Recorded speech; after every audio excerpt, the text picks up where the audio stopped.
Hello friends, welcome to Pulse Point. आज हम एक ऐसी घटना के बारे में बात करेंगे जिसके चलते दुनिया भर के सारे साइंटिस्ट, एस्ट्रोनॉमर्स और साइंस में रुचि रखने वाले लोगों की नज़रें सिर्फ एक चीज़ पे रुकी हुई है। A supposed comet is catching the attention of some of the nation's most renowned scientists.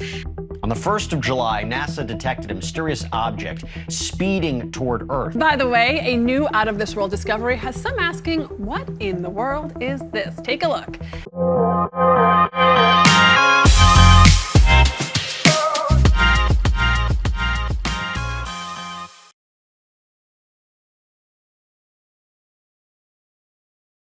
एक जुलाई 2025 नासा के सहायता से चलाई जाने वाली एक टेलीस्कोप जिसका नाम एटलस है, यानी asteroid terrestrial impact last alert system, एक इमेज कैप्चर करती है। जब इसका बारीकी से अध्ययन किया जाता है तो पता चलता है कि एक ऑब्जेक्ट हमारी सोलर सिस्टम की तरफ तेज़ी से बढ़ता हुआ आ रहा है। इस ऑब्जेक्ट की जो ट्रैजेक्टरी है वो भी काफ़ी रहस्यमयी है। इसकी ट्रैजेक्टरी हाइपरबोलिक है, यानी हमारे सोलर सिस्टम में जितने भी प्लैनेट्स या ग्रह हैं उनकी जो ट्रैजेक्टरी है उनसे ये अलग है।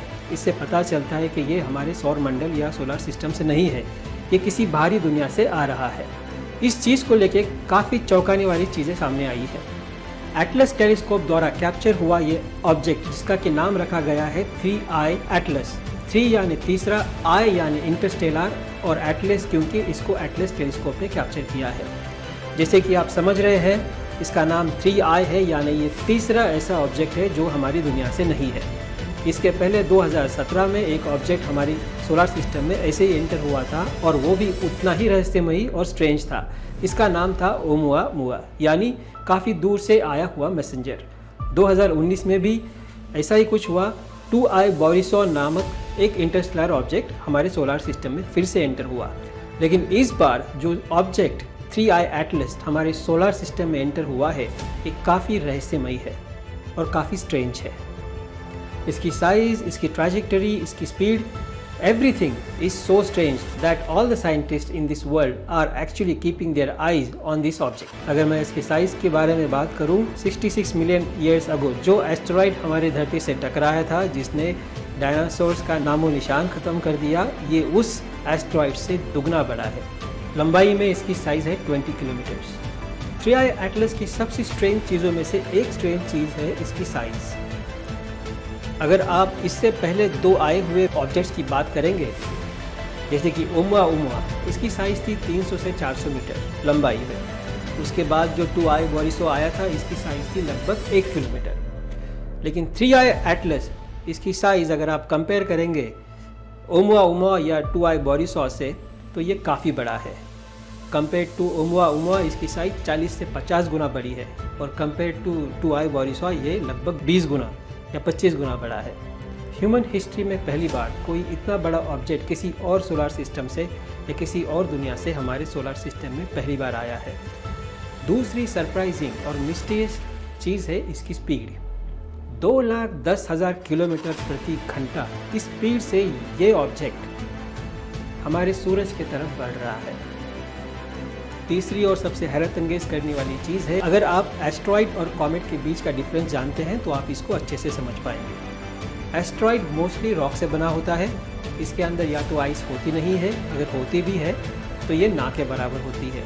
और एस्ट्रॉयड जब मूव करते हैं सौर मंडल में तो यूजुअली उनके साथ कोई ग्लो या रोशनी नहीं दिखती। वहीं अगर आप कॉमेट की बात करेंगे तो कॉमेट रॉक, आइस और डस्ट पार्टिकल से बने होते हैं।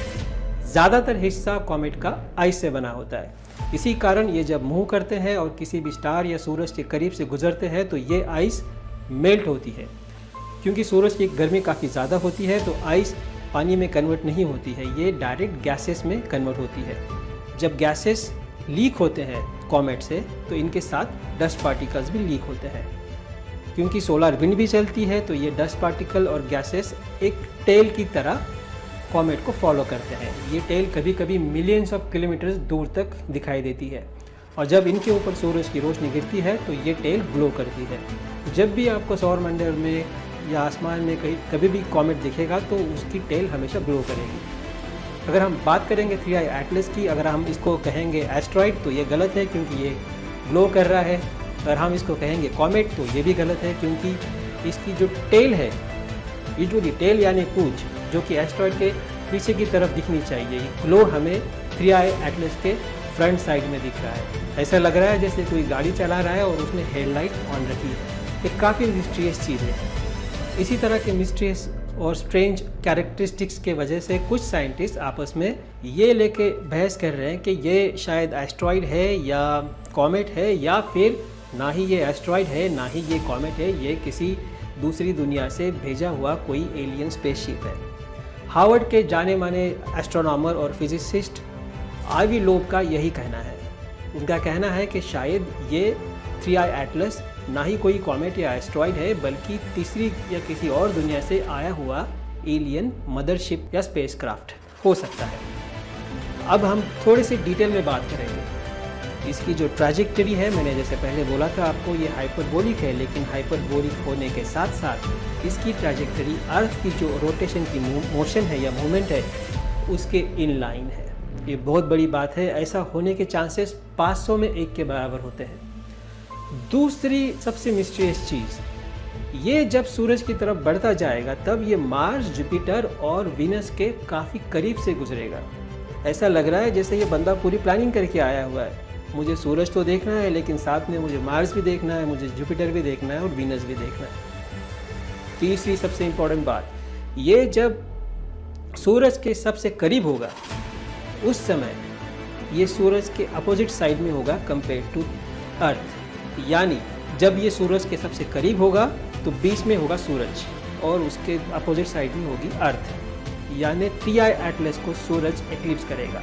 अगर 3i एटलस वाकई में कोई स्पेसशिप या कोई एलियन टेक्नोलॉजी वाली स्पेसक्राफ्ट है, अगर उसको कोई एक्टिविटी करनी है, कोई रिसर्च करनी है, तो हमें कुछ भी पता नहीं चलेगा। ये सारी एजम्पशंस है, ये सारी may be, if and buts वाली चीज़ें हैं। एज ऑफ नाउ हम लोग फॉर श्योर ये नहीं कह सकते कि ये नेचुरल ऑब्जेक्ट है या ये आर्टिफिशियल ऑब्जेक्ट है। ये तो हमें जैसे वक्त बीतेगा वैसे पता चलेगा। कहा जा रहा है कि 29 अक्टूबर यानी 29 अक्टूबर को ये सूरज के सबसे करीब होगा। शायद 3i एटलस एक नेचुरल ऑब्जेक्ट है और आर्टिफिशियल ऑब्जेक्ट नहीं है, लेकिन एक बात सही है, इस विशाल ब्रह्मांड में हम एक तिनके के बराबर हैं।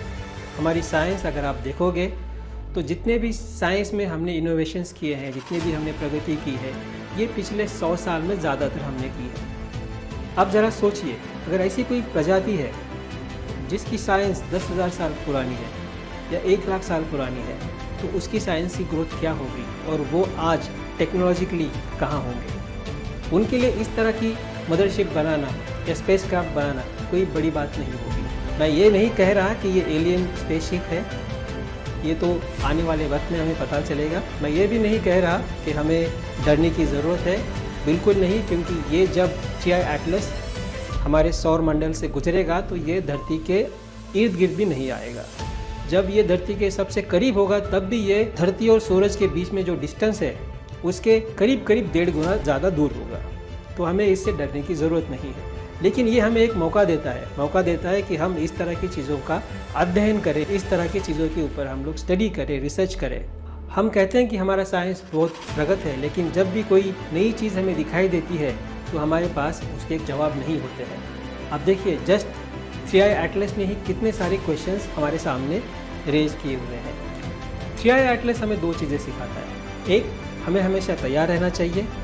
2, हम इस विशाल ब्रह्मांड में एक छोटी सी तिनके के बराबर हैं, हमें मिलजुल के रहना चाहिए। हम आपस में लड़ रहे हैं, एक दूसरे को मार रहे हैं, शायद कोई बाहरी विपदा हमें एक करे।